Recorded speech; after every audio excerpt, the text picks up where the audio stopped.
आणि अतिशय गंभीर आणि आंतरराष्ट्रीय महत्त्वाच्या विषयावर हे पुस्तक लिहिलेलं आहे। या अभ्यासपूर्ण पुस्तकामध्ये लष्करी न्यायाधिकरण आणि विशेषतः नाझी, जर्मनी, युगोस्लाव्हिया आणि इराकच्या गंभीर केसचे स्टडीज देखील या पुस्तकात लिहिले आहे।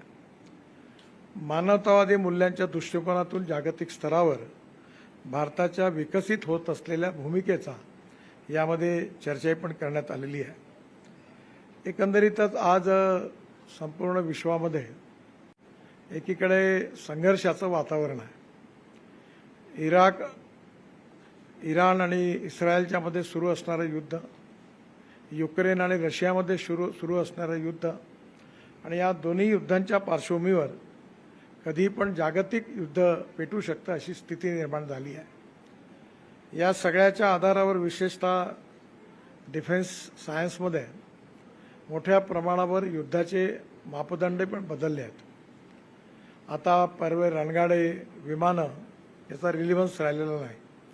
मिसाईल्स आणि ड्रोन याचा मोठ्या प्रमाणात उपयोग होतो आहे आणि या नवीन विकसित तंत्रज्ञानामुळे एकंदरीतच युद्धाचे आयाम पण बदललेले आहेत। या सगळ्या याच्यामध्ये मानवता जी आहे तिचं रक्षण करणं खूप कठीण आहे आणि अनेक वेळा या मिसाईल्स ज्या आहेत या विशेषतः नागरिक एरियावर देखील त्याचा अटॅक होतो आहे। यातून जगासमोरच काही गंभीर प्रश्न निर्माण झालेले आहेत। या सगळ्या प्रश्नावर विश्वस्तरावर चर्चा होण्याची आवश्यकता आहे आणि आपण एकीकडे असं म्हणणं बरोबर होणार नाही, पण हळूहळू हे मार्गक्रमण विनाशाकडे सुरू आहे आणि ज्या सुपर पॉवर आहे त्यांच्यामध्ये असणारी अधिकारवादी आणि हुकुमशाही प्रवृत्ती जी आहे त्यामुळे समन्वय, सौहार्द आणि प्रेम लोप पावत चाललेला आहे।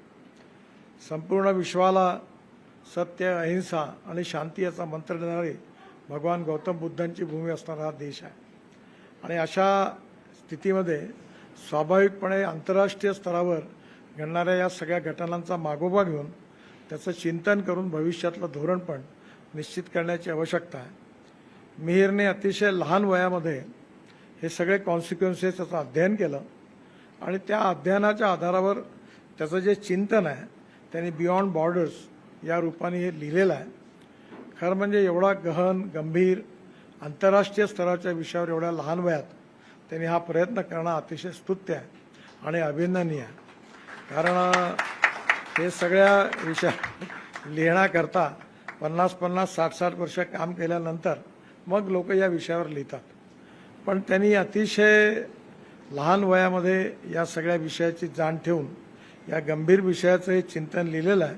हे नक्कीच त्याच्यामध्ये असणारी क्षमता, बुद्धिमत्ता आणि आंतरराष्ट्रीय परिस्थितीचा त्याचा केलेला अभ्यास याचं द्योतक आहे आणि म्हणून या लहान वयामध्ये एवढ्या मोठ्या विषयावर हे उत्तम पुस्तक त्यांनी लिहिलं याबद्दल मी मिहिर भागवत यांना मनापासून खूप खूप शुभेच्छा देतो, अभिनंदन करतो आणि भविष्य काळामध्ये ही त्याची सुरुवात आहे।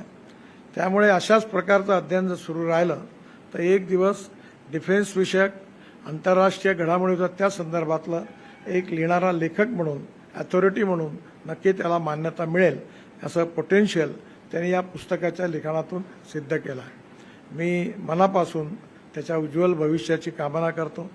मी आज खूप दिवसभर बिझी आहे, बरेच कार्यक्रम आहे, लेट पण झालो आहे आणि आत्ताच एक कार्यक्रम आहे तिथे पण मला पोहोचायचं आहे, म्हणून मी शरद निंबाळकर सरांची, माई साहेबांची क्षमा मागतो आणि पुन्हा एकदा मिहिरला खूप खूप शुभेच्छा देऊन मैं माझं भाषण संपवतो। धन्यवाद, नमस्कार। गर्मियों की छुट्टी होने वाली थी, मेरे पापा आने वाले थे तो हम लोग सभी खुश थे, तो मैं एक बेड पे चढ़ के डांस कर रहा था लेकिन वो पहले ही आ गए। फ्रीज तो मैं उस समय तो कंटिन्यू नहीं कर सकता था ना, तो फ्रीज फ्रेम टाइप का हो गया। कसम पैदा कर